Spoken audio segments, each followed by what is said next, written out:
Hello, good people. Let's look at this particular exercise. We will be coming with this drawing in 3D. So let's make sure that we have it on. Make sure that our 3D modeling workspace is on as well.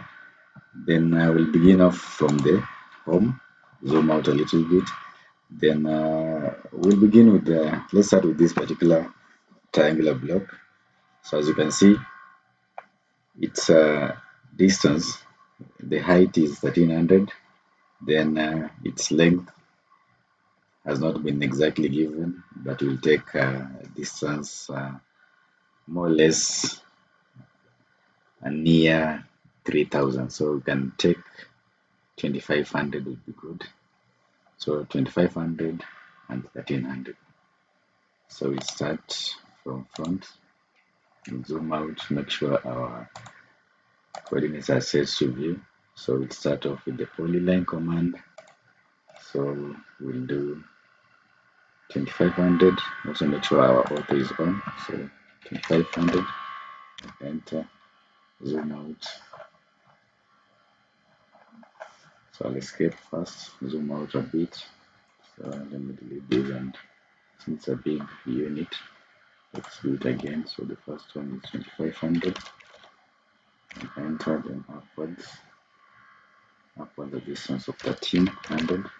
Enter, then join it to the first place. So that is it for the triangular bit. So we can press pull it a distance of 500. So we come to home, come to press pull, the distance is 500, and enter.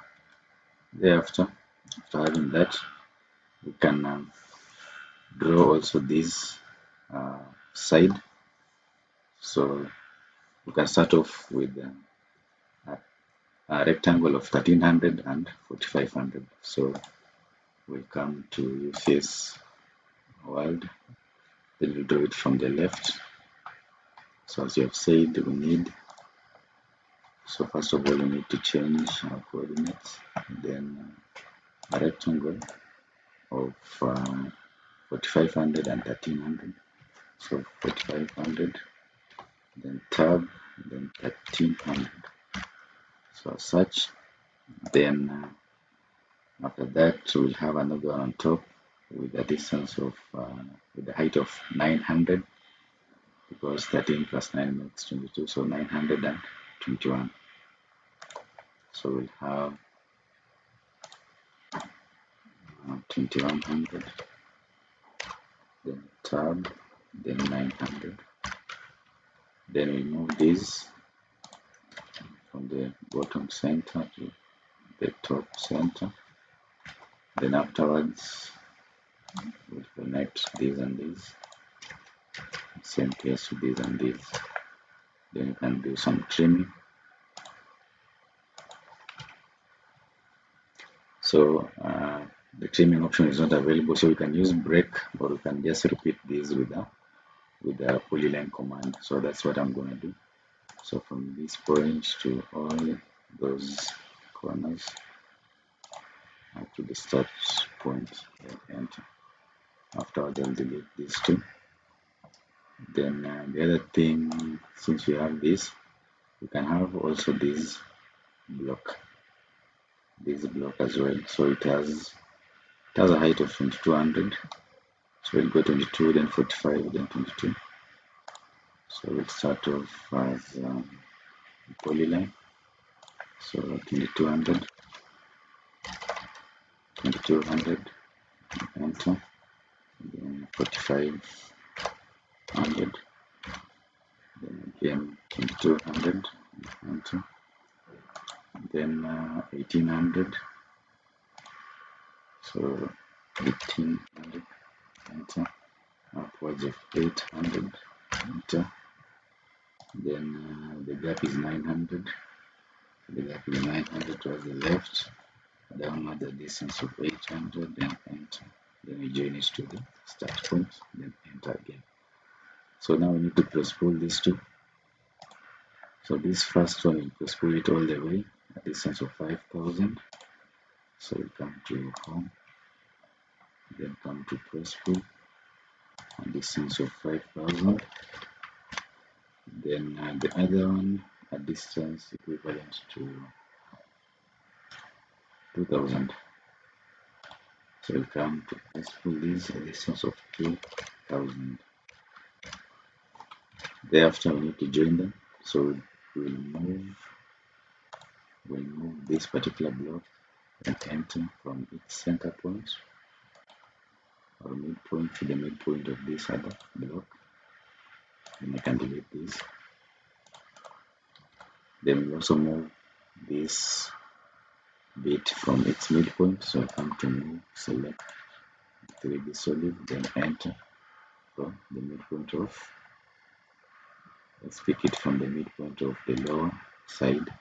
So the midpoint of this lower side to the midpoint of this part, this edge on the front side. So I click as such. Then I can delete this.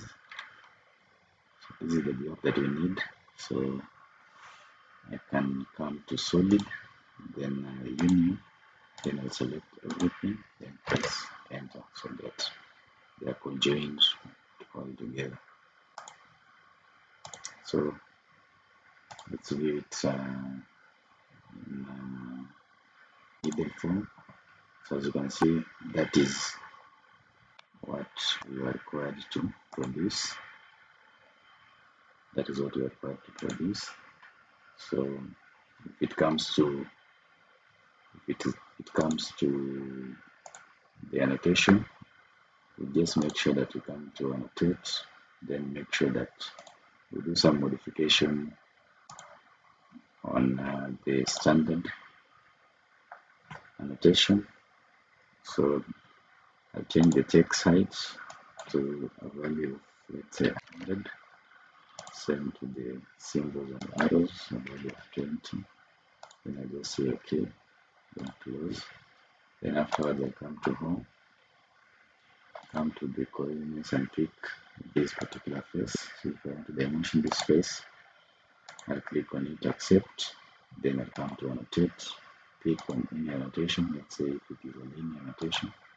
Then I'll select the two edges that I wish to annotate as such. So as you can see, that is our annotation. And you can also do the annotation for all the remaining other bit. So that is it.